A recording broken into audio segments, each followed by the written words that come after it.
Hi guys, and welcome to my favorite time of the week when I get to be with you and ask questions and all of that. And so I really always appreciate it when somebody says, could you talk about this or could you talk about that? And I am not always successful at doing it, but I definitely am as much as I possibly can be. And so that's what we're going to talk about today is the fact that there's more trading that is now being done in dark pools, which means you can't see anything than ever before. So, but also it's also about what's going on. And I mean, there are some things that I'm seeing that I find quite interesting, also that make me a little nervous, but this is definitely on a day-to-day basis, this can change, but a risk-on environment. However, I always like to make educated choices and take educated risks. And if you don't know what you don't know that you need to know, can you make an educated choice? That would be a no. And how many times can you be lied to when you do not know the truth? So what we have here, because we're at the end of this currency's life cycle, is really a bubble economy. And that's why I'm showing you, because of course, if you put your money in the stock markets and it's a risk on and those stocks go up, it makes you feel richer. But frankly, it's taken an awful lot of this to get it there, which means that the purchasing power value of this has gone down. So it makes it a little different. But people look at the stock markets to know, is the economy doing okay? Is it not doing okay? They open up their 401k or their IRA statements. Are things doing okay or are they not doing okay? They don't feel like they can really understand this, and therefore just take Wall Street's word for it, because my goodness, aren't they about price discovery? Isn't what happens on Wall Street reflective of what's happening in the overall economy? That's actually was at one point true, but that hasn't been true for a long time. And this has just been turned into a trading market. And they use these different things like inflation, policy, credit to generate your desire to gamble. And I think that we can all see that there's a lot more gambling that's happening all over the place, whether it's the casinos or the online gambling. And what I find really interesting, especially as I've been traveling in Australia and recently in Canada, where they will have these ads on TV to inspire you to gamble. And then in little letters down on the bottom, if you have a problem, right? Here's a phone number to call. And yet they're making gambling easier and easier and easier everywhere. And we are about to go through a rash of deregulation, turning what was already a big casino into a much riskier casino. So don't be blinded by numbers. It's critically important that you maintain your purchasing power, and this ain't going to do it, babes. This is not going to do it by design, but this will, and this will. Sound money is critically important. So before I forget, please hit that like button, subscribe, and make sure this would be one that you would share. Whether or not people listen, that's not on you. All you can do is share, and then whoever wants to know the truth can know the truth. So let's talk about this, because the attitude is, why work hard? Why be patient when these bubbles seem to bring such easy peasy money? Maybe, but in reality, because if you are not fully prepared, and I'm not saying that you shouldn't do it, you've got to do whatever it is that you are comfortable with.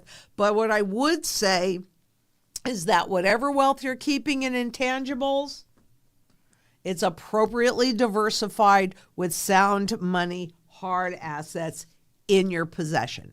So this is what I really want to talk about. Wall Street enters darker age with most stock trading hidden. And this is off exchange activity, which is now more than half of total US volume. And what do they say? I find this really interesting. boom in retail investors is seen behind the market shift.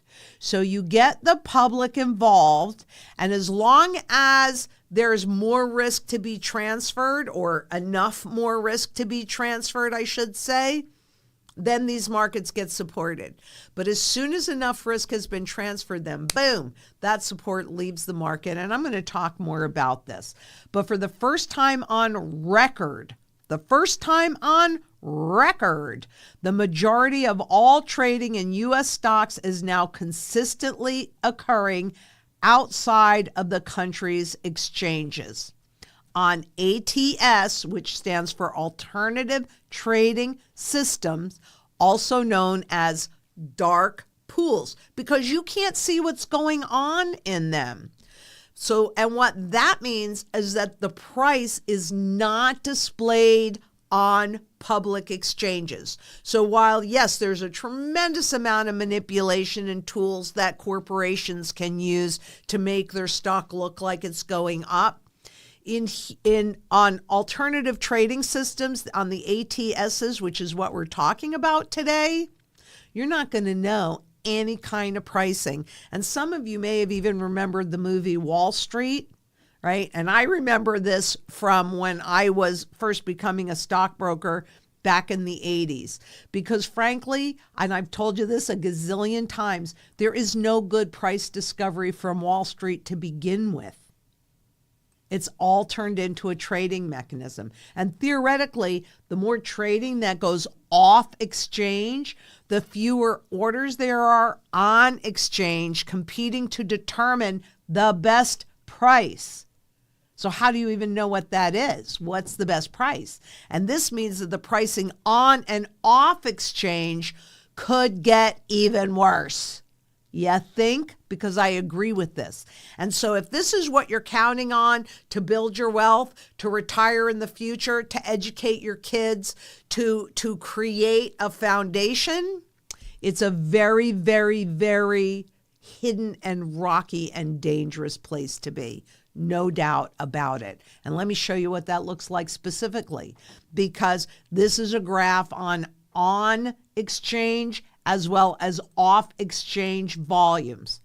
But about 1.7 billion shares a day changed hand on an ATS in November, the alternative trading system, the most since March of 2020 and 36% more than a year prior. So we're really talking about pink sheets, and I'm going to talk more about that.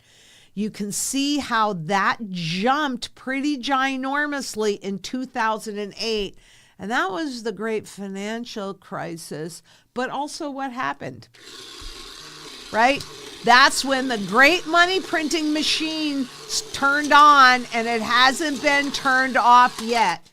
And so they lowered the rates, and they started creating a whole bunch more debt at those lower rates and creating more money and inflating away the value of the dollar. So it is no surprise that a lot of that money went into these dark pools. Now, what we're really talking about here are pink sheets or penny stocks. So these are stocks that trade less than $1. And there's a lot of boiler room activity around it. That's why I asked you if you'd seen the movie Wall Street, where they're just bidding up the price amongst their book. It's called pump and dump. And if you have no good way to determine that, well, how are you going to know if you didn't buy it at the high, if you bought it at a fair price, what's really happening with it? Because I'm sorry, but the brokers don't really care. They just care about their commissions. So personally, even as a stockbroker, I did not touch stocks that were pink sheet because there's no real market for them. There's a hidden market for it, and that is way beyond my control. But barring an unexpected dip, it will be the fifth monthly record in a row. So this is an indication of more and more speculation that is entering the market. Now, it's okay if you want to do some speculation with some of your money. I'm not telling you not to do that. Again, you have to do what you're comfortable with, regardless of what anybody says. But I am saying, is this how you're planning on building your wealth? Are you properly diversified? If you're going to make this choice, and not just into these dark pools, but when a lot of the crypto assets, these have not been proven yet. They have not been proven yet. And as we know, Wall Street goes from one pump and dump scheme to the next pump and dump scheme to the next pump and dump scheme. And as we saw yesterday with NVIDIA, that rose to ridiculous highs, severe overvaluations. That is a listed stock. So you can see the price movement on the markets, and it had the worst day ever. I think it dropped like 23 or 24% yesterday, something like that. Because it's overvalued. So that's bad enough, because that's what we're seeing in the markets. Severely overvalued, and fear of missing out, FOMO. But now you can't even see what the market is valuing this at. So how do you know? I mean, seriously, how do you know? You will never see what's coming from these dark pools. You can't even see what's coming from those that are listed because of all of those opaque and hidden derivatives on top of all of that, and the debt that they issue, that listed stocks issue off balance sheets. And they aren't even talking about any of that in this, but we talk about it because you're not going to know until it's too late. And that's why it's critically important to have a sound money portfolio positioned right now, not after the fact when it's too late, but today, to prepare for what is going to come tomorrow. And it is going to come. It's not maybe it will, maybe it won't, right? It's unfolding as you and I are sitting here talking, and it's critical that you pay attention. Sometime down the road, we may look back and say, how did we get here? Okay, well, I can tell you right now, this is how we got here, because corporations and their profits and their gains are far more important than our cost of living and having a stable currency. This is a big casino. It's like boiling a frog. If you boil a frog, the temperature slowly rises. It doesn't realize and doesn't jump out, so it dies. You don't realize until it's too late. So I'm giving you a heads up with all of my work, certainly not just this one, but the piece that I just recently did on energy, the piece that I just did on what's happening in Japan with the interest rates, etc., that they're leading the track. So definitely, I'm not sure what day that'll come out, but you definitely want to watch that. It's really important. But this was from Chuck Mack, the head of strategic operations and public policy on the NASDAQ. You don't realize until it's too late. You can realize that earlier. You don't have to wait. What we're looking at here is full discovery. These are spot gold prices, and I love how even gold.org puts gold prices, because they all want you to think that this represents gold and the value of gold, and it frankly does not. It represents the trading market in gold. However, having said that, price discovery is crucial for any market. Gold not only has a spot price, but it also has the LBMA gold price, as well as several regional prices. So gold is priced in every single currency. That would be 196, not just several. So you've got a lot of price discovery in the it's not really the traditional markets. It's only been a traditional market for 100 plus years. But the real traditional market is in the physical gold market, because we all know if you don't hold it, you don't own it, easy to manipulate, but still there is price discovery. And this chart just shows several of the currencies, but truthfully, gold trades in every single currency. So there's three pieces that they have between those contracts, but we also have the physical only collectible market. This market, which is my personal preference, Because I can determine, and anybody can do it, what's the true fundamental value of an ounce of gold. When they need to regain your confidence, I'm not looking for Wall Street to tell me how much that is, because they're not going to do it. It's not in their best interest to do it. It's their best interest to keep you in these paper gold products, because that's how they make their money. Even with the CME going down to one contract. And that's really what we're talking about. Why would it be a 1 ounce contract? Because more people, the public, can afford it easier than a 500 ounce contract.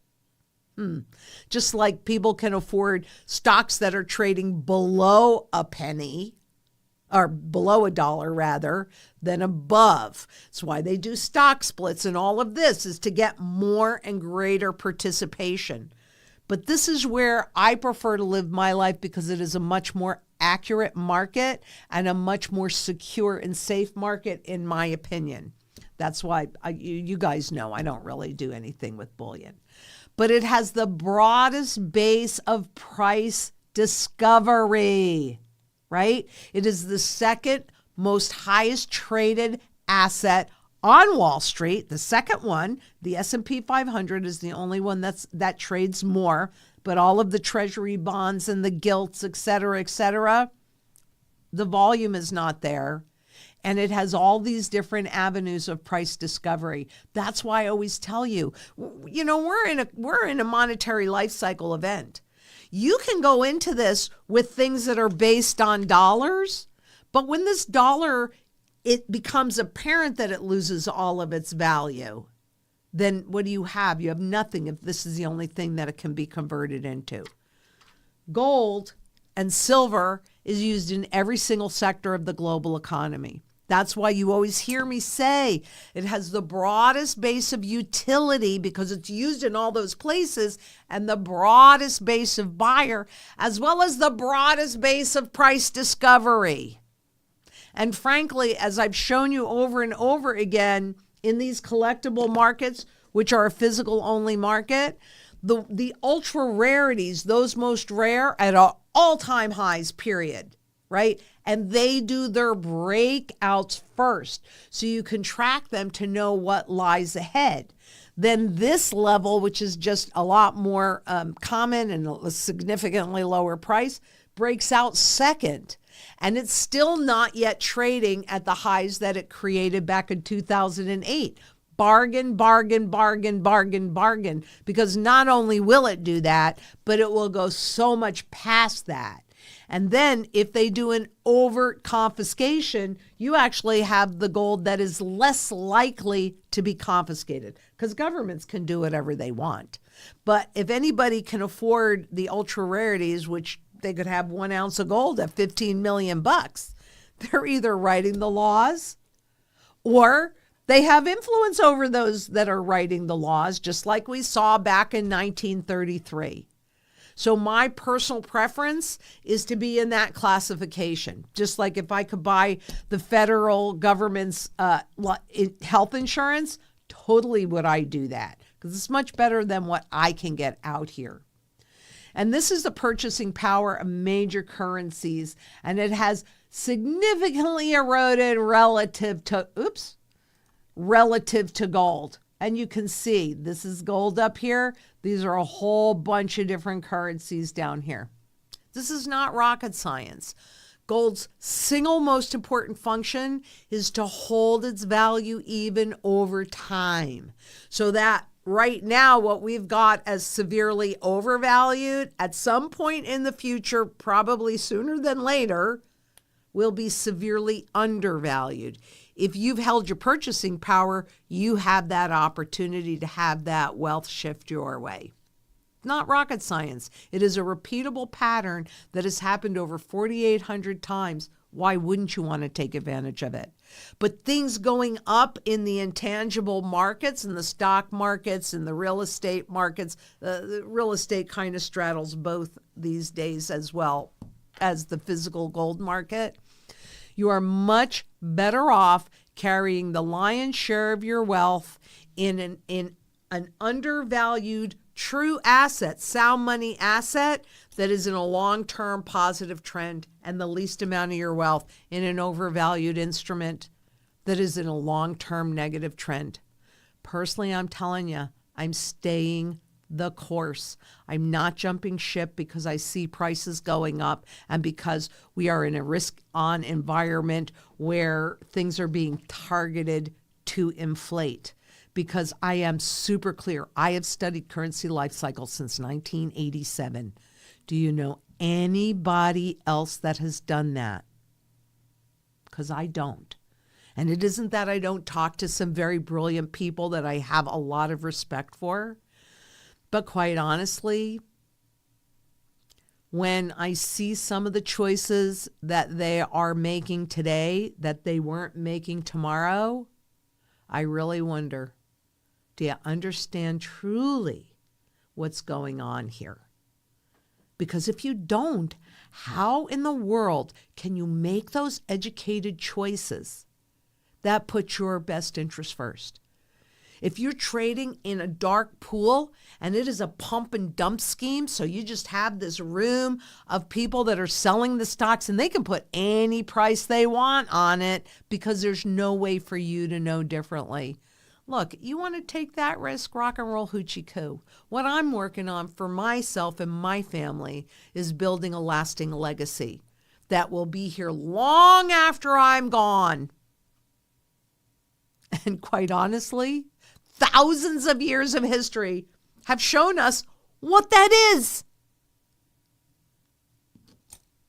In gold and silver, I trust. And now we'll take some questions and I'm not going to close that out, but I am going to shut this down in case I need to pull something up because we're working on being able to do that. And just so everyone knows, we tested that. So 3 times before we go live. It should work just fine. There was a question that someone asked about where you're pulling the quotes from. Am I correct that those quotes are coming from the articles that we've linked in the Correct. description? Okay, just want to make sure. Exactly. Someone asked that, I wanted to make sure. Yes, Yep. if I'm giving you a quote, you can go ahead and follow that link. And if you don't want to read the whole article, but you can certainly do that as well, you can just do Control F and find, and you can find the quote. So GD asks, so what if they're done in dark pools? You can't do anything about that.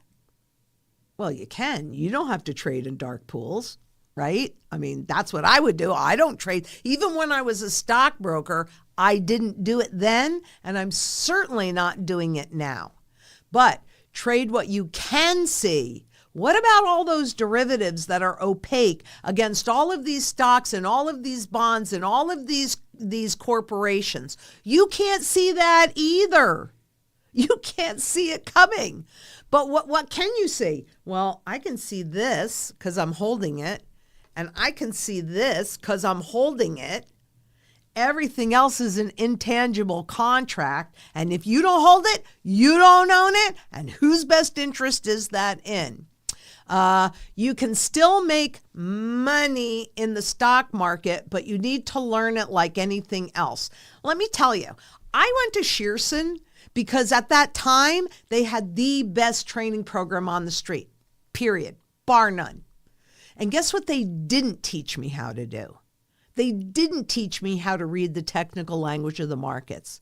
And I can guarantee you those markets have gotten more opaque and more complicated than when I was a stockbroker in the 80s and the 90s. A lot more. So you do whatever you want to do. And yeah, you're going to see the stock market going up because there are benefits to that for those that are in power, right? For central banks, for mutual funds and ETFs and pension people that manage pension plans. They need you to open up your statement and say, all right, we must be okay. Either it's gone up a lot, yay, or okay, not so bad. That's what they want you to see because then you hold your wealth in there. I also had all my licenses on futures. At Shearson, you had to have every single license. You could not fail a test or you were fired. So I had all of my licenses and I still was not a trader. I am a strategist. You want to trade? Trade. Just make sure that you're properly diversified because there is no way on God's green earth that you're going to know everything about derivatives. I know a lot about derivatives. I check it all the time. And I can tell you that that time bomb has already gone off, but it's being held in until it's not. It's just like when the yen carry trade imploded back in August, and then they backed out and said, oh no, if the markets are volatile, we're not going to do anything, blah, blah, blah. Was that really about fixing anything? Did anything get fixed? No, they were just giving Wall Street and other traders an opportunity to liquidate some of their positions so that when they had to raise the rates the next time, maybe it doesn't cause a global implosion. We're about to find out for sure. That could have something to do with yesterday's volatility. But I'm going to tell you, in these contracts, yeah, you just have to learn it. Do you ever read the contracts? You can. They're available. You can go on in the 10K returns and take a look. But how are you going to find out about the activity that's taking place off balance sheet? You're not. You're not. In so many ways, everything in these markets is a dark pool. Just like the way they control the visible price that you see on gold and silver. And how do they spin it? They spin the contracts as this is gold and this is silver. It's not.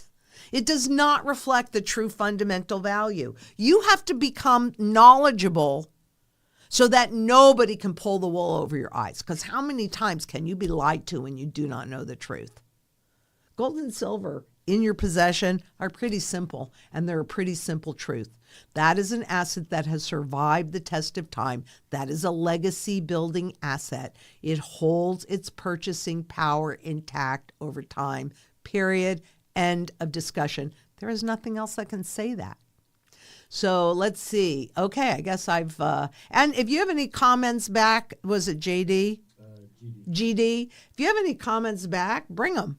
Let's talk about this. I'm not afraid of any of them. And by the way, if you agree with that, rock and roll hoochie coo. I'm not going to tell you you don't have the right to think how you think. I'm just encouraging everybody to do their own due diligence and not take anybody's word for it, and especially in the dark pools which are growing. And that's led by retail investors, because guess what? Retail investors are not too big to fail. Just saying. And George says, so NVIDIA stocks are bought in the dark net. Nope, that's on an exchange. What you can't see with NVIDIA are all of those derivative bets. That's what you can't see. You can see the earnings, right? And that's how we know that they're really overvalued. But there are some other newcomers into these markets. Oh, what's the name of it? I can do a little something on it. But there is another company. And so the concern was that maybe NVIDIA doesn't have, the sole rights on AI and all of that. So that was a big dump, but it was a big run up too. And it's still overvalued even though it dropped. So no, NVIDIA is not done on the dark net, just the derivatives and the bets surrounding NVIDIA are opaque. They're opaque. And Jeanette Marie Haller says, good morning from New York. Hi, you know I'm from New York too, right? Kingston, New York. Could you talk about whether Glint Pay is a reasonable alternative to a savings account for a small emergency fund? And I would say that yes, it is, because I'm pretty sure, and I'll double check on this, I think I'm going to see Jason Cummings in May at the XRP event. Yeah, Jason's cousins. Yes, yep, we'll see him there. Mm-hmm. Mm-hmm. So we'll have a conversation, and maybe maybe we'll see if we can't do an interview.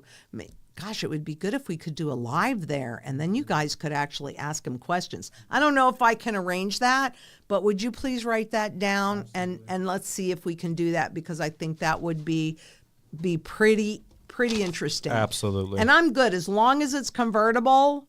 I'm good with it, but it's not for everything. To your point, for a level of savings, but you still need to execute a full strategy. You should not depend on any one thing in particular as a strategy. And the sound money strategy that we employ at Zang Enterprises are really built on layers. And so, yeah, there's definitely a place for that in the early first line of defense, but we will talk more about that.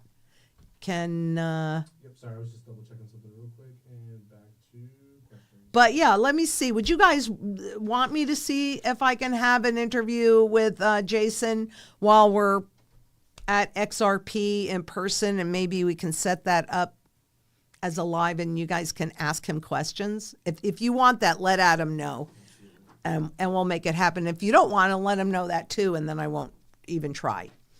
So Wasted White Boy 2 says, Lynette, you mentioned house prices are very low during a depression, but were those prices in Europe after the war destroyed cities? Oh, yes, they were. Oh, yes, they were. And we're not even talking about the areas that were bombed out, but certainly that. 25 ounces of gold, and I've done work on this already. So is there some way that you can put that link? Yeah, gold and real estate, right? Yeah. Yeah, gold and real estate. I'll put that link in the bottom. Yep. Thank you. Because really, this is part of the strategy. How are you going to generate income? So there are a number of ways to do it. Real estate is certainly one of them. We need to see who's going to be flushed out. It's interesting to see and observe what's happening in the commercial real estate market. But yes, globally on average, 25 ounces of gold or the equivalent would buy an entire city block, buildings and all. We're going to be more selective, but we're going to see this coming when we see that cup formation, right? Because that's a hidden accumulation pattern that can help you see that the smart money has recognized that undervalued circumstance and has begun to accumulate. So we're not going to buy it. We're not going to catch a falling knife. We're going to wait until it bottoms out and we see that accumulation pattern, and then we'll take some of our gold and we will convert it into those other income producing assets when they are severely undervalued. And Europe, okay, Chris Willis asks, is this it or just a blip? I wonder, because I'm considering going into crypto, aim to make profit and pull out and put in hard assets. And, you know, for a lot of people, that is a great strategy. That is not one that I'm employing myself personally because I cannot support the lie of crypto, but I certainly wouldn't be counting on that entirely to build my sound money portfolio. You know, you need to talk to us to determine lots of things, but does it have to be all or none? No, it doesn't. We can do this in phases and you can be more diversified. So whatever you're going to hold over there, you make sure that you've got it properly diversified in gold and silver that you have in your possession. Gina Young asks, hi, Lynette. I don't understand what it means when Lynette says the energy is stored in metals. That's a great question, Gina. Thank you so much. What good does that do? Okay, what I mean by the energy is stored in metals is that it doesn't have just one use, right? In one place, like cryptocurrencies, for example. Where else can you use? What other markets can you use cryptocurrencies in? So, and if I don't explain this to your understanding, let me know and I'll try a different way. But what I mean by that is it takes energy to pull this out of the ground. Now it's out of the ground and they use it in space and they use it in the financial system and they use it in jewelry and they use it so that energy is then used in all these different sectors of the global economy. It doesn't just evaporate into the ethosphere as the intangible assets do. Does that make any sense? And that's also why it has the broadest base of functionality and the broadest base of demand. So if that does it, Gina, I'm happy. And if it doesn't, let me know and I'll try and figure out another way to explain it. Oh, Alex real quickly wants to know when we're going to Europe. Are we going to Europe? We are going That's to right. Europe. Yes, we are. We're going to Germany. And that, I believe, is with Kai Hoffman, right? SOAR Financial, Kai Hoffman. Yep. Yep. And that, I believe the event is on November 21st or 22nd. So, yep, going to be there.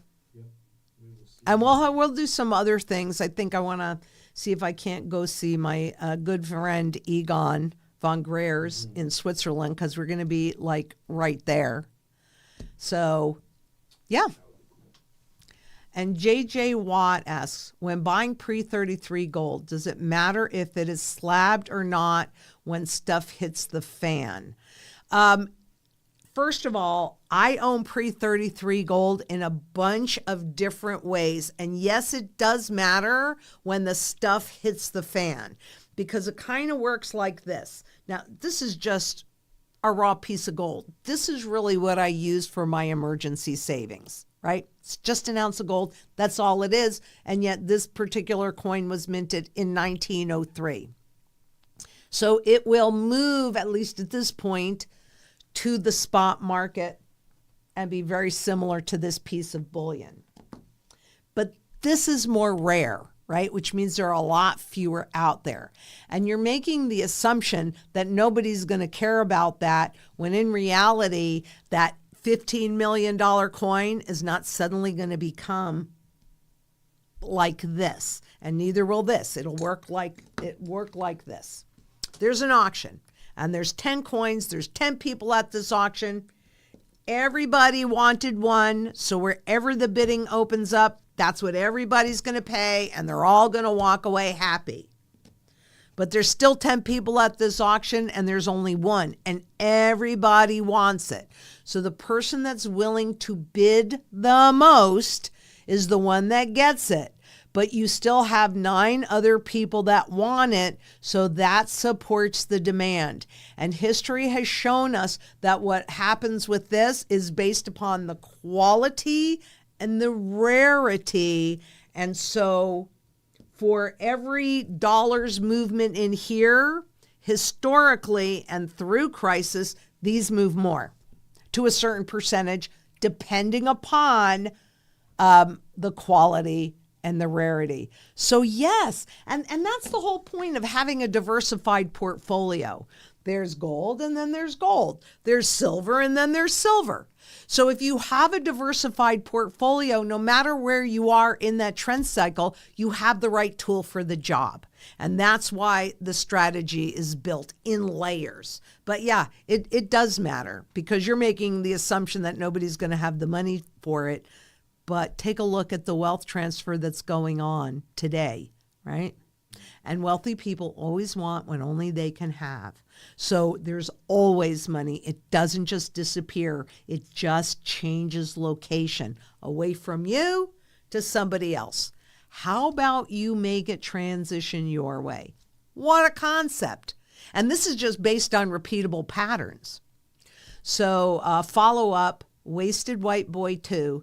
So will the U.S. home prices drop that low without a war destroying our cities?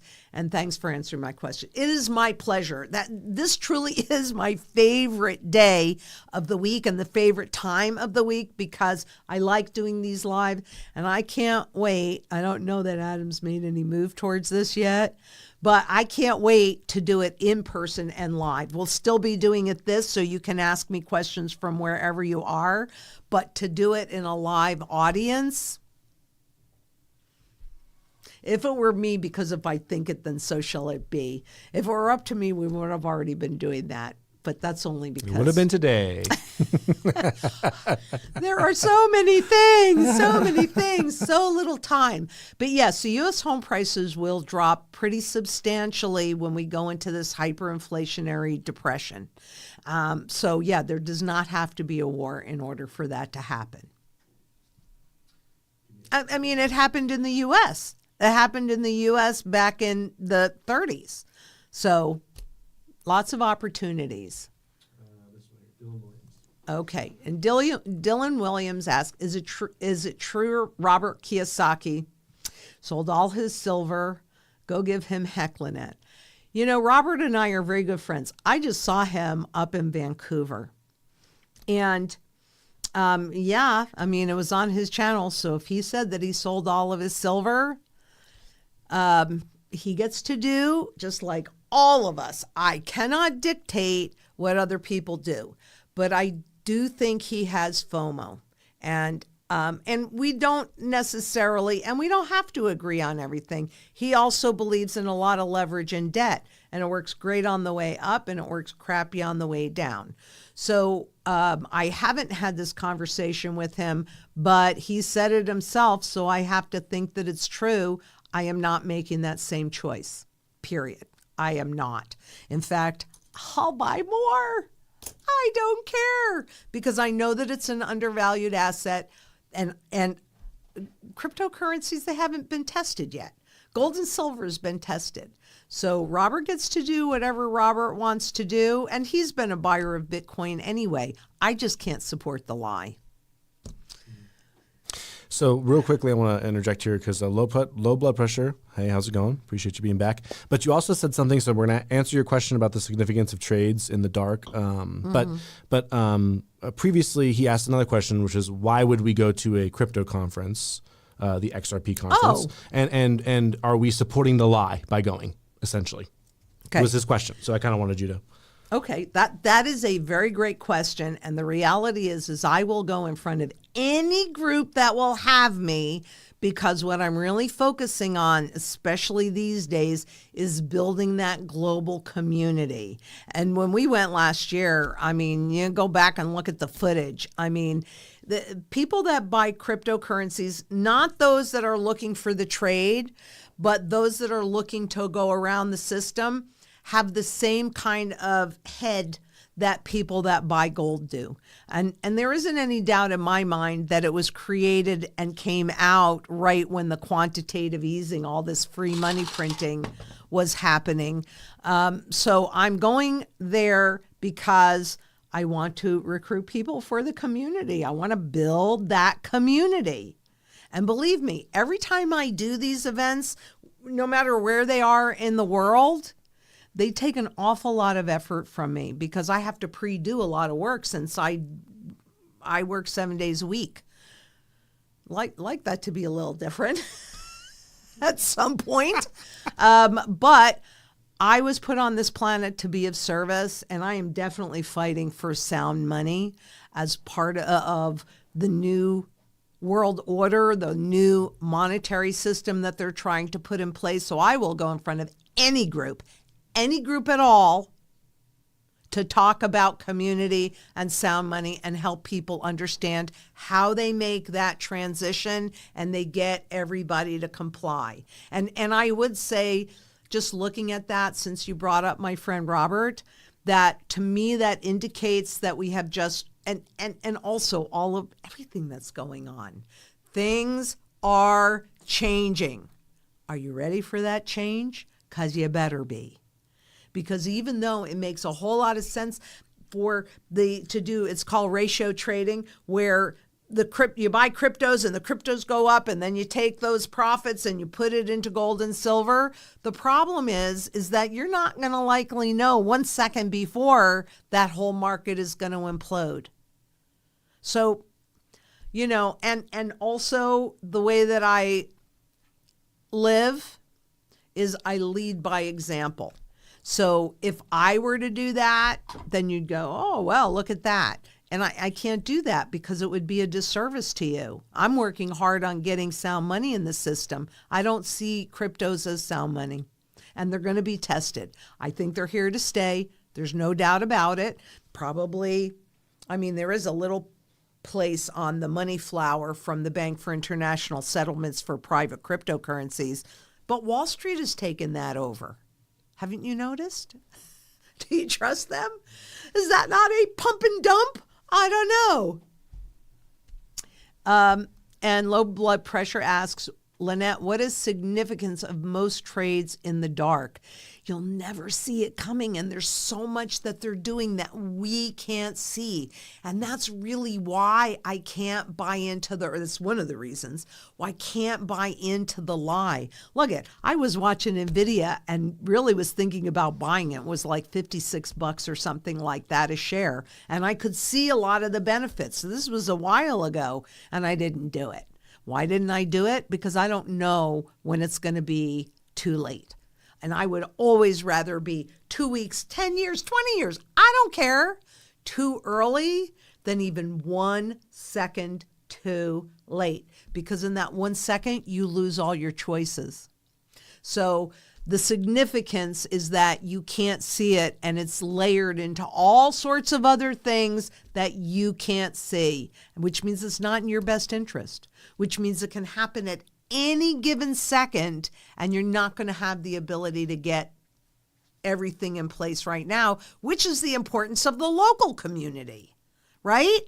And go get it done. Right? Go to a farmer's market, meet the people that are creating your food. Go to a community garden, and if there's a waiting list, get on the waiting list, but volunteer your help and create those relationships. We have to come together in community to survive what we are going through. Whether you can see it or you can't see it, just because you can't see, I mean, that's the saying.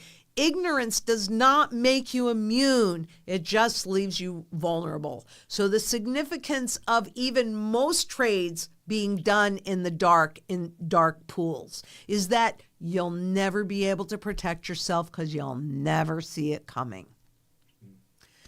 Can I also say one thing towards that? Because you told me yesterday, and we were talking about this, if I remember correctly, we were talking about the price discovery and how important that is to keeping right. Can you explain that again real quickly? It was essentially when you don't know the price, because how stocks work is when you're buying a share, you're buying essentially at the rate of the last sale. That's correct, right? Well, they match buyers and sellers. There it is, right? Yep. But it's in an open market where you can see that price go up or down. That would be if NVIDIA were traded in a dark pool, right? It would have imploded for the people that were holding it. Yep. But if you were buying it during that, you don't know what price you're going to buy it at. Right? Yep. So good price discovery, that, it goes to gold. Gold has the most, it has the most functionality, and it has the greatest pool of buyers, and it has the most open price discovery. Lots of areas. So, that's where I feel safest. Got it. And then real quickly, what's our mantra again? David Martinez says he wants to talk maybe a little bit more about other forms of money, like vegetables, seeds, medicines. What's our mantra? What do we say? Okay. The mantra is food, water, energy, security, barterability, wealth preservation, community, and shelter. Your health is really your wealth. I know people that have lots and lots and lots of money, but they're also very, very sick. So they don't even get to enjoy it. That goes to your food, which, by the way, is food is the single most important medicine that you ever put in your body. And medicinal plants, I put in that same category as food. And yeah, it's critically important. When the system died in 2008, I was living in a 2-bedroom condo getting ready to retire.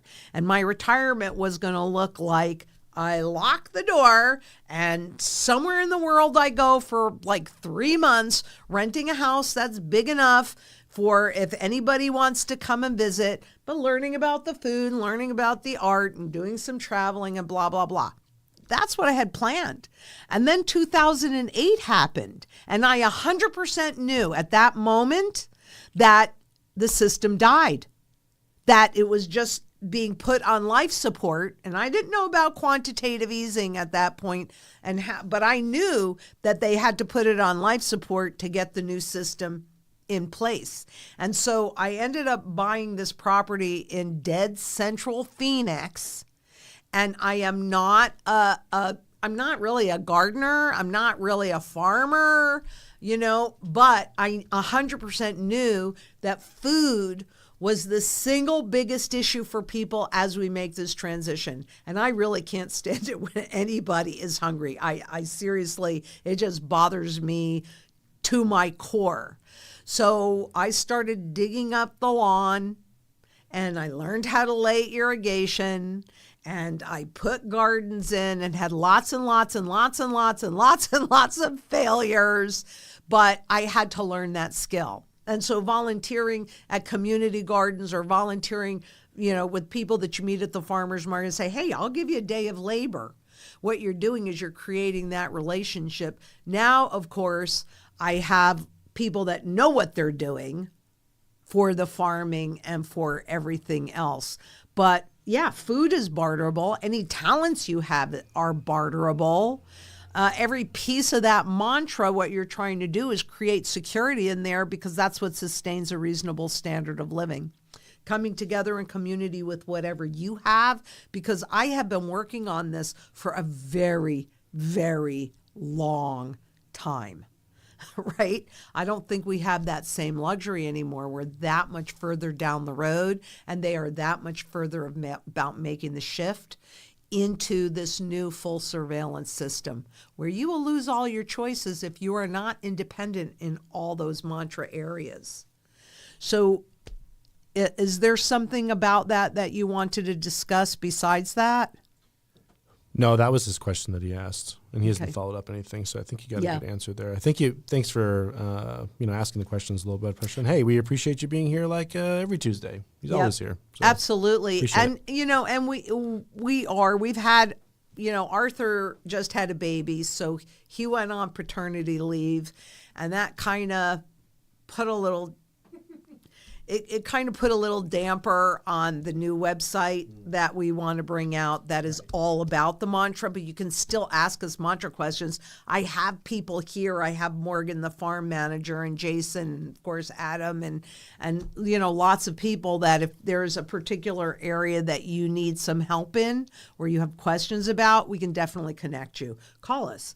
833-GLDZANG, 833-453-9264, and we'll connect you with the right person to get your answers, to get you the answers that you're seeking, because we are here to be all of us. It's what I feel the best about with the people that we have at Zang Enterprises is they all want to be of service, and they all actually really do care.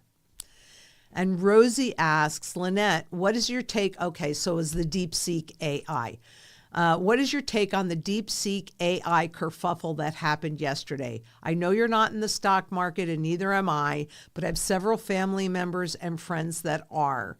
And really, it is my personal opinion is that Wall Street always looks for a reason to get you in the market and to drive prices up to extraordinary levels as they transfer the risk from themselves to the public. And so I think that NVIDIA was severely overvalued. And here's DeepSeek, and they are open source. NVIDIA is closed source. So that means that there's a younger entity on the planet that might be doing something cheaper and easier. And that's why you saw that huge dump take place yesterday. I think NVIDIA is up a little bit. I think people are buying the dip because that really actually caused an across the board dump. But also be aware when I was looking at the charts this morning, and if you want me to just pull some charts and do an extra thing on this, I can do that really fast and easy. And actually, why don't I?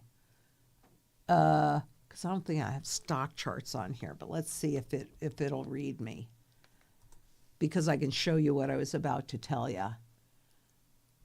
And, yep, it did.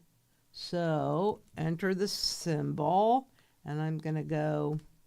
Can I switch over to your screen now so they can see? Yes. Now, remember, stockcharts.com is, where'd it go? Where I get a lot of this information. I'm going to make this bigger. And this happens to be the S&P 500, okay? Now, can you see? This is where, let me get I don't know how to get that, but can you see the cursor? It's really hard to see. I'm going to make this really big just so you can see what I'm talking about. Yep. Okay. The day before, so Friday, this S&P 500 closed at 61.28. Yesterday, it closed at 59.62. So there is this huge gap right between those two numbers, and you can kind of see my cursor a little bit, right? All gaps must be filled. I can't tell you exactly when they're going to be filled, but all gaps must be filled, period. End of discussion. And that's what's happening today. Now, the markets aren't closed, so we're going to see where we end up. But at this moment, they're at 6,072, still below that because people are rushing in to buy the dips. But keep in mind, there's a gap that's right here as well.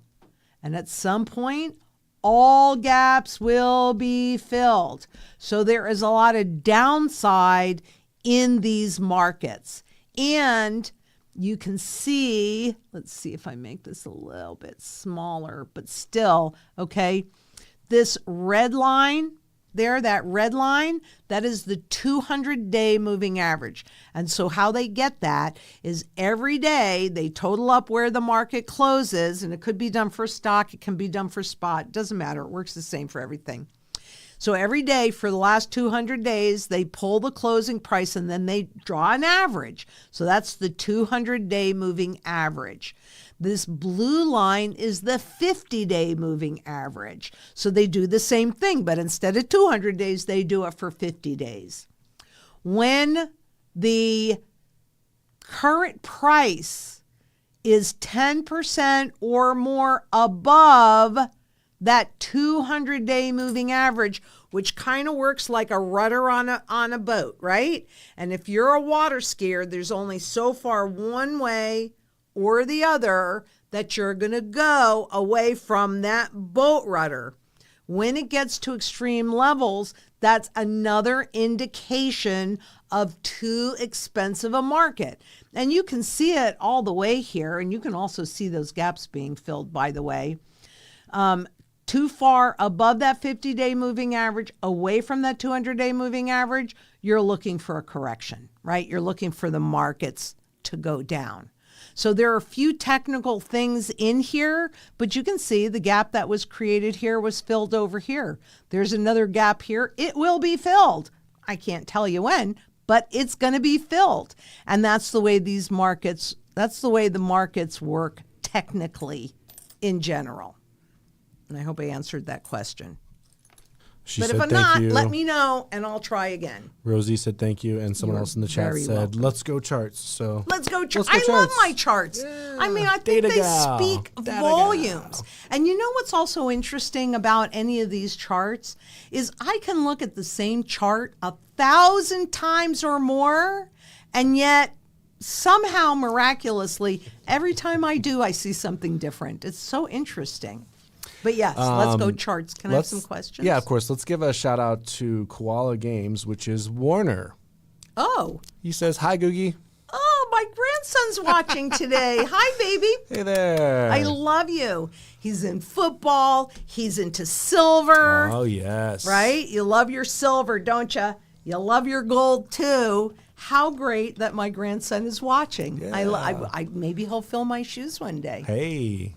He does really well on air. Love you. Another real quick one is Gold Anon said, hey, Lynette, I'm getting in late. So, hey, appreciate you stopping by and showing up still. But I wanted to say I set up my strategy with Riley the other day. Oh, awesome. Very nice and helpful. Thank you for offering the free information. It is our pleasure. We are all here to be of service. Mm-hmm. So I'm glad that you had a great experience. Riley is fabulous. I just love her.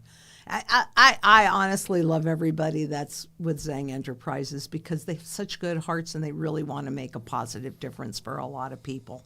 We're all rowing in the same direction.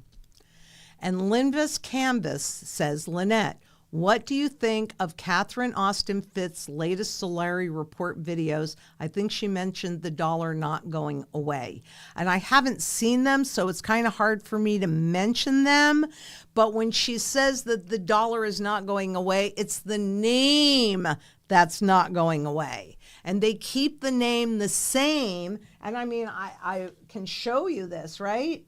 It's the way they make the transition so that you don't realize that anything has happened, but it started out here. This is the one I want. Okay. $20, a gold coin Then they shifted to the gold certificate. Still has that gold on there. You could walk into the bank with this, walk out with this. Then they brought in the Federal Reserve note. Can you see how closely these two things look the same? And all of these, still all of it's the dollar, right? All of these were trading in the normal marketplace at the same purchasing power value. And then in 1933, these two things went away, but this one stayed, right? So people didn't think that anything had changed when in reality, everything had changed. And they're doing the same thing with the cryptocurrencies to get us used to having our money even be intangible. And, and they're driving the prices up to get more people's eyes on it and more compliance. And then they'll keep the name. I think we'll have a digital dollar so that you don't think that anything has changed. After all, what's the difference? And they've been getting us used to that since really the 50s with the credit cards. And then all of a sudden, all your options go away and you think nothing has changed. They did it in 71. I remember it. I was there. So, yeah. It's kind of interesting. I haven't seen those. I do have respect for Catherine Austin Fitts, and the dollar's not going away. It just will have no value. That's all. Or then it'll go into a surveillance currency.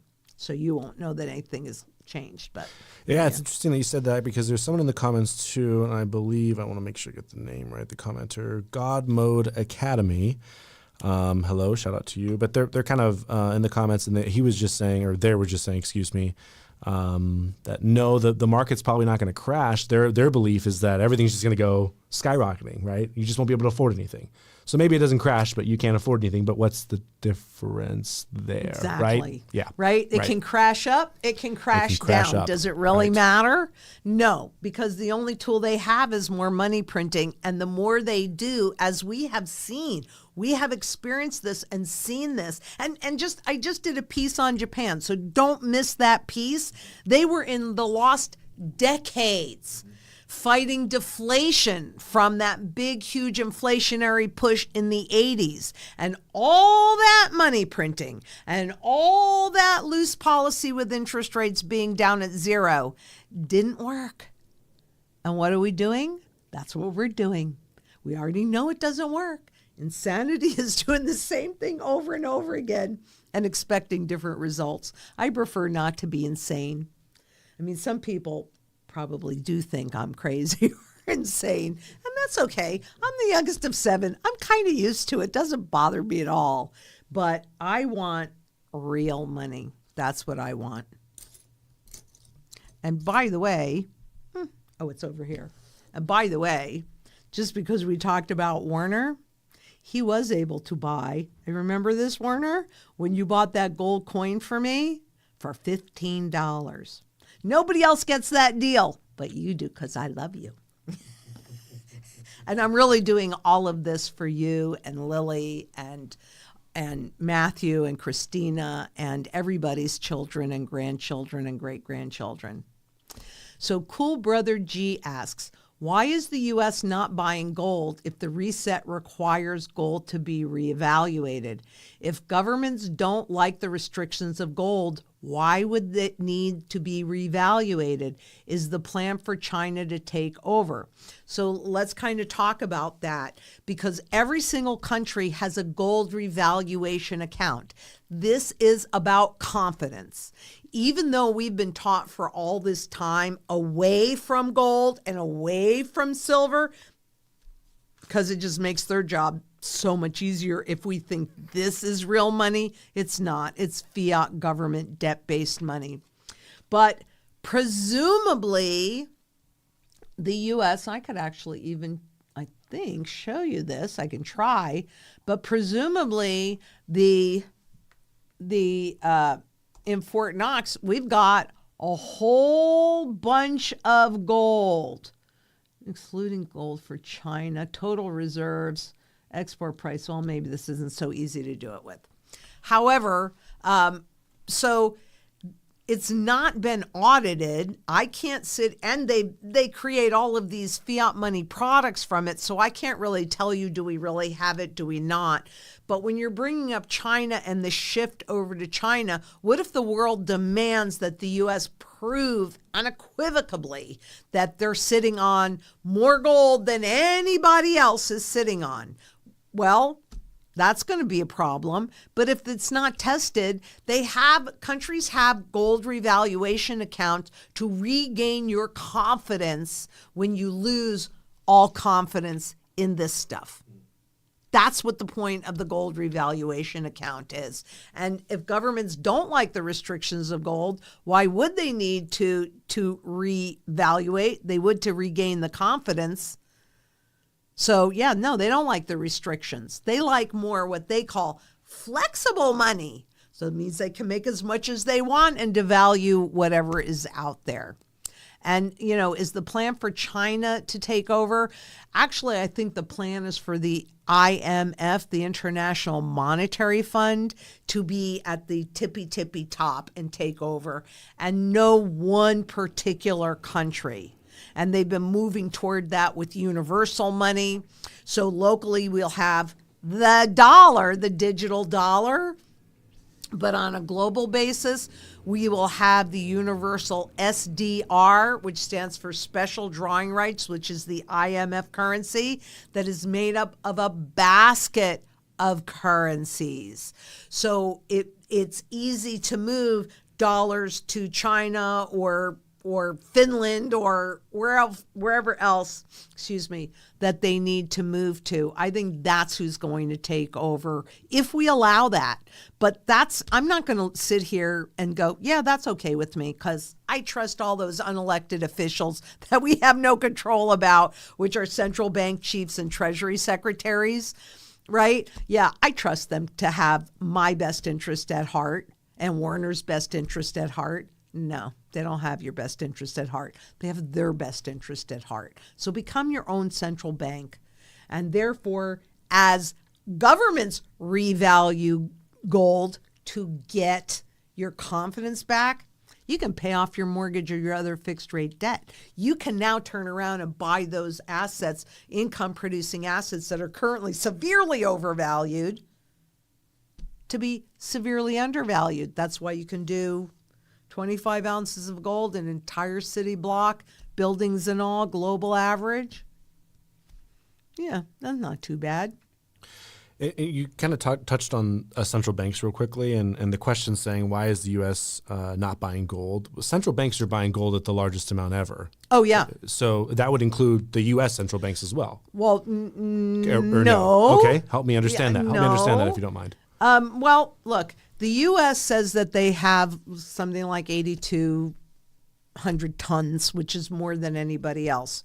So why would they buy more when they have more than anybody else in the world? Now, it hasn't been audited and it hasn't changed even by a 16th of an ounce. So the U.S. is not. And then again, you've got Canada, the Bank of Canada, that sold all of their gold. So hopefully we actually do have that gold and it hasn't been sold off. I see. But I see. No, the world believes that we have the amount of gold that we say that we have. And so we don't really need to buy more. Right. But you are right. Globally, global central banks are buying more gold than they ever have historically. And Mon Ninja says, do you think 2025 is a year of the market crash? It could crash up. It could crash down. It's probably going to be really volatile and do a bit of both. But I don't think, for as much as I know and as much as I pay attention, the reality is that I don't think that I'm going to know 1 second before everything is going to implode and we lose all choices. But I am anticipating a lot faster and higher inflation this year, which will erode that confidence that the public has, and consumer confidence was down by way more than they anticipated right now. So I'm wondering if that hopium is fading, right? If the hopium is fading, then you're going to need to see the stock markets and the crypto markets go up even more to kind of try and lure them and sucker people back into the lie. Don't believe it. Just build your position and get to safety. This is not time to be risk on, even though it looks like things are going up. And Bad Pup asks, why is gold before 1964 approximately worth much more? And how does one sell gold or silver in a crisis? Okay, so it's not 1964. The real date for the gold is pre-1933. And at that time, gold was made to be used in circulation. So the ones that are pre-33 are more because they are a lot more rare. Okay, especially when they're slabbed like this. This happens to be a mint state MS 63. MS means mint state. That means it's never been in circulation. The new stuff that they're pumping out today is not created to be in circulation, but pre-33s were. So when you find coins that never made it out into circulation, that makes it even more rare. Now, the pre-64, I think you're referring to, is really more about the silver, when coins were actually made out of silver. And then President Johnson took that out. And that was, I think that was right around that same time. And so the coins that were minted prior to that are 90% silver. The coins that, I think I have one. Yeah, this is 1971. That's 40% silver. And I don't think you can see it, but there's a little bit of copper between there, and then it's clad with silver. The new stuff, which I don't think I have in here. I don't think I do. Nope, I don't. Oh, yes, I do. Oh, yes, I do. Yep, this one. Okay. This one looks like silver, but there's absolutely zero silver in it.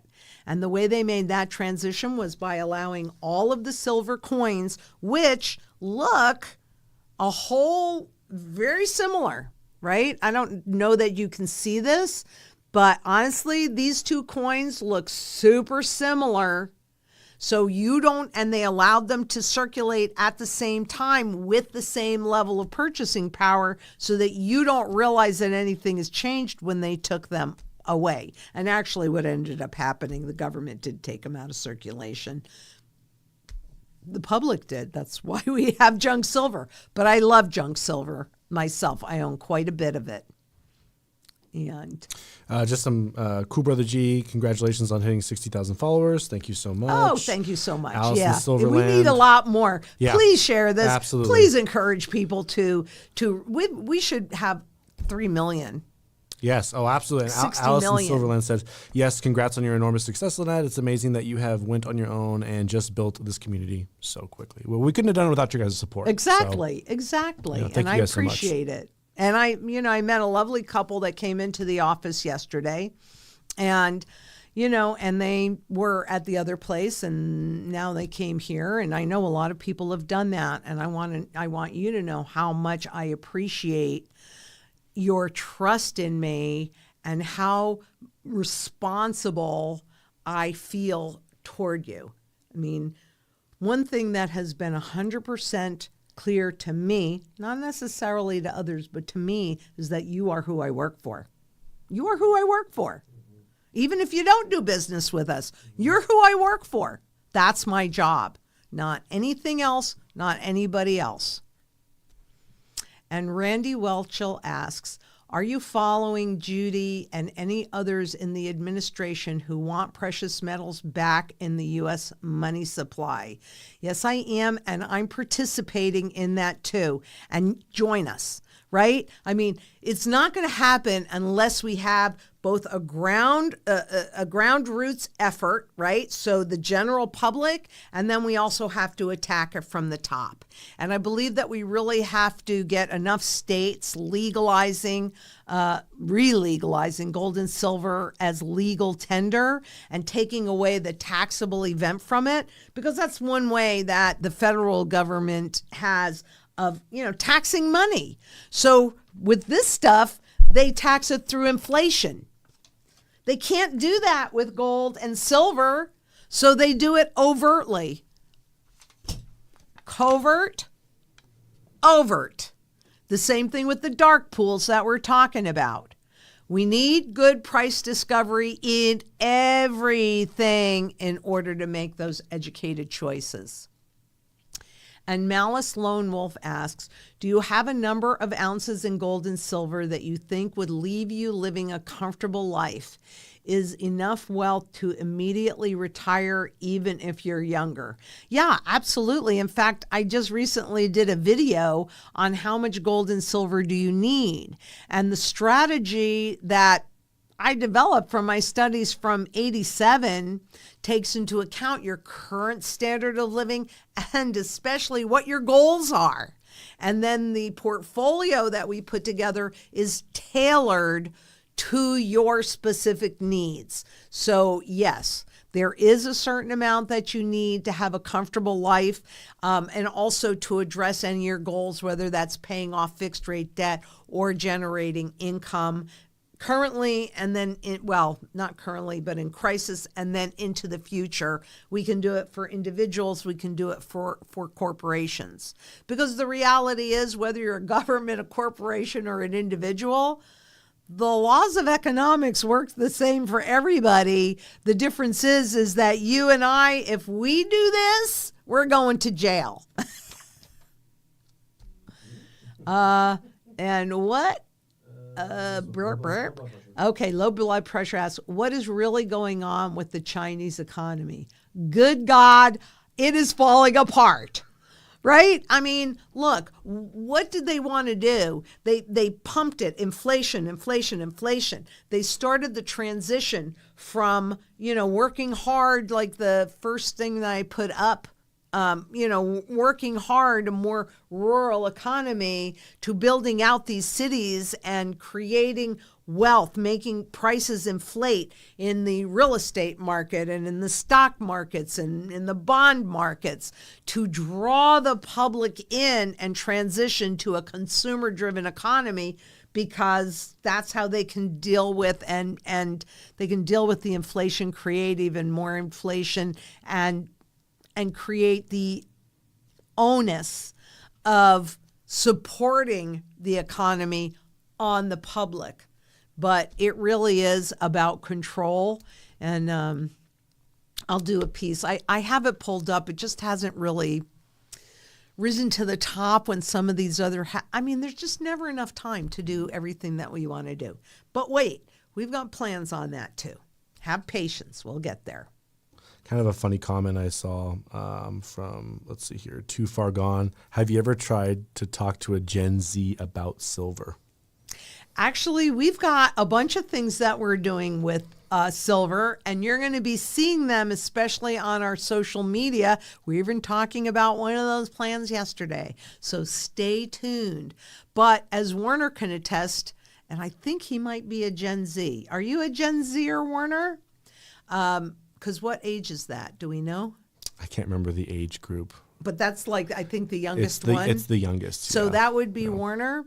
And actually what I see happening with them is, number one, once they hold a piece of gold or silver in their hands, the look on their faces is amazing, because it's very, very eye-opening. So like I said, we've got some things that we are in the process of working on right now, but they're also questioning the American dream, or wherever you are, that if you follow the rules and you work hard, that you can have all these things. You can buy a house, you can raise a family, you can educate your kids, blah, blah, blah, blah, blah, all of that stuff.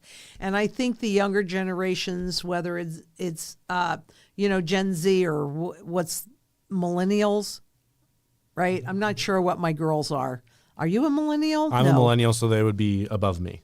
Above you. Right, okay. correct. Yeah. Is that Gen X? Maybe that could be Gen X.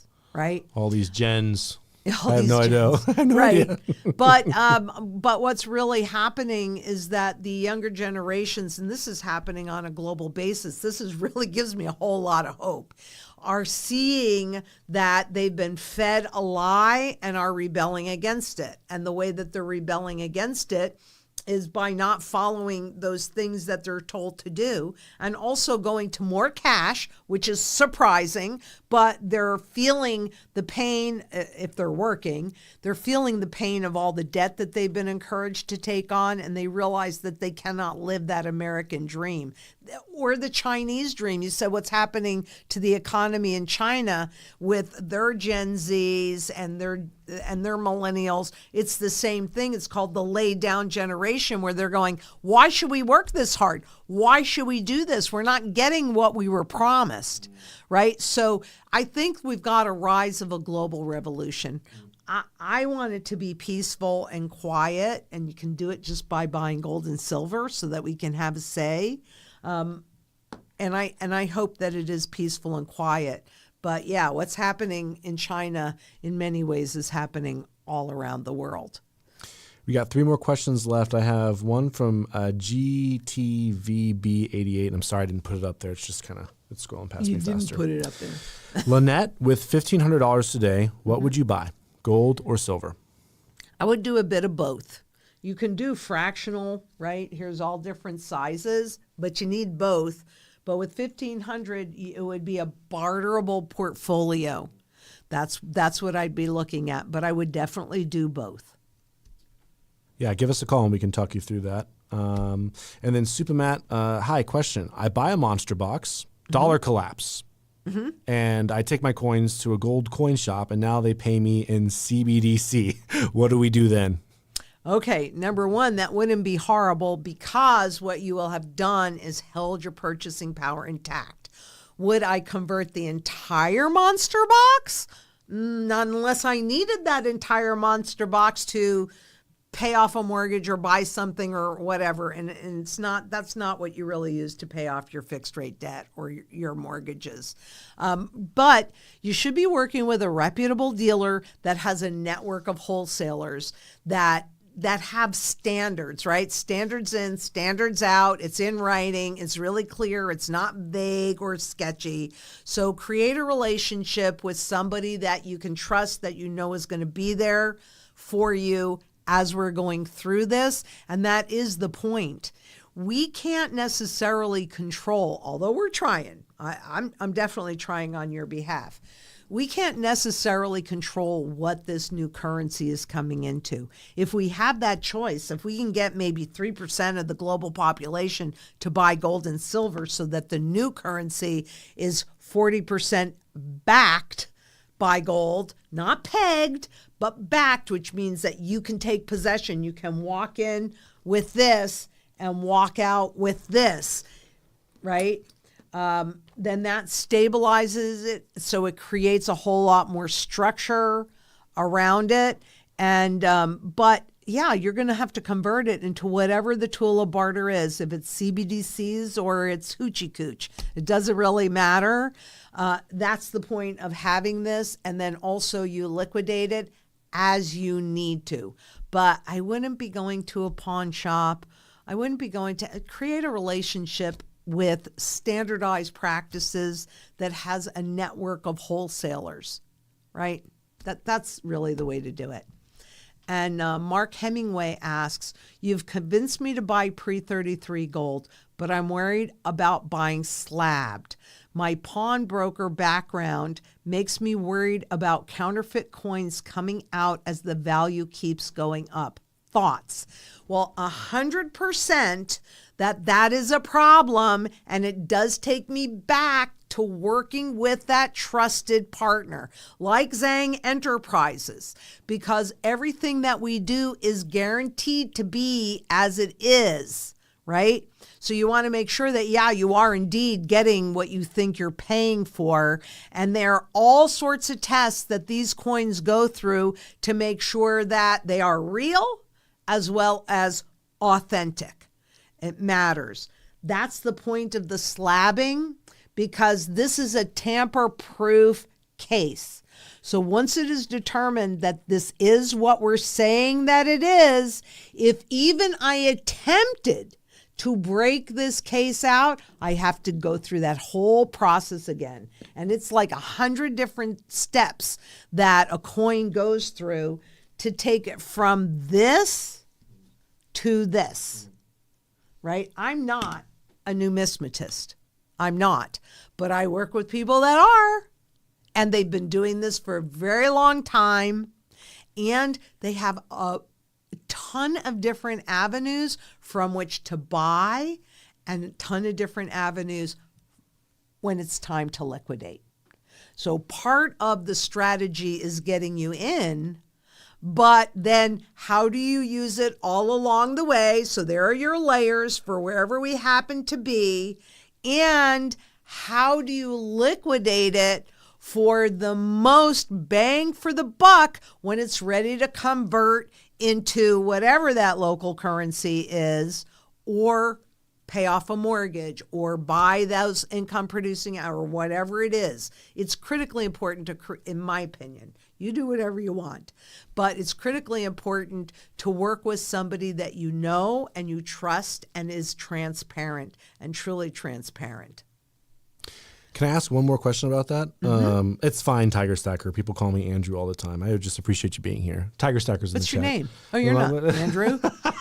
What's my name? Yeah. It's been a long week. It's been a long month, let me tell you. You know, I went to therapy the other day, and I just kind of told her, dumped everything that happened this. She goes, "That happened all in January?" Uh-huh. Month one, check. Month one. This is going to be a very interesting year. I wanted to ask you real quickly about that validation or verification when it comes to the slapped coins. So and again, I really hate to do this, but with Pokemon cards, right, there's an actual a barcode that I can scan, and it shows you the population. So this shows you a pop number, and you can actually validate. There you go. You can validate the coin itself.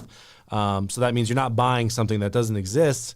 You can actually go and validate the coin and the amount of those coins in that condition that exist out in the world. So that's something else I didn't know if you mentioned or not. But I might not have mentioned that, but yes, that is absolutely true.